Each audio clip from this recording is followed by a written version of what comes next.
Loudly. participating in this project. Myself, Pujita from grade 8. Here we are going to exhibit about the structure of chromosome and structure of DNA. Before going to the DNA, you have to know about chromosome.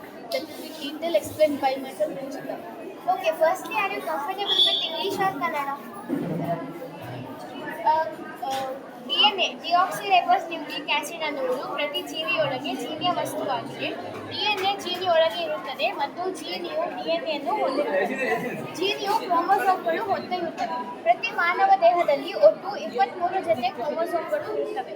ಅದರಲ್ಲಿ 22 ಜೊತೆ ಕ್ರೋಮೋಸೋಮ್ಗಳು ನಮ್ಮ ದೇಹದ ರಚನೆಗೆ ಉಪಯೋಗವಾಗುತ್ತದೆ ಮತ್ತು ಒಂದು ಜೊತೆ chromosome ನಮ್ಮ ಲಿಂಗವನ್ನು ಬದಲಾಯಿಸುತ್ತದೆ.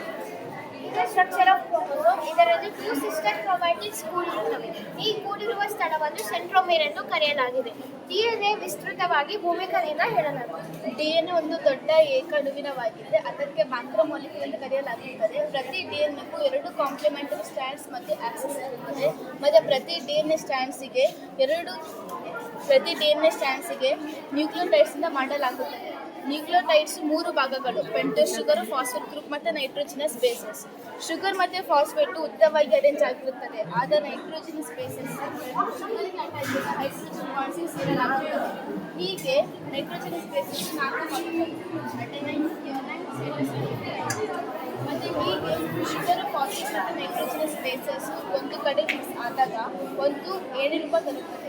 ಅದೇ ಡಿಎನ್ಎ ಎಂದು ಕರೆಯಲಾಗಬಹುದು ಮತ್ತು ಡಬಲ್ ಎಂದು ಕರೆಯಲಾಗುತ್ತದೆ. ಹೀಗೆ ಡಿಎನ್ಎ ವರ್ಕ್ ಆಗುತ್ತದೆ.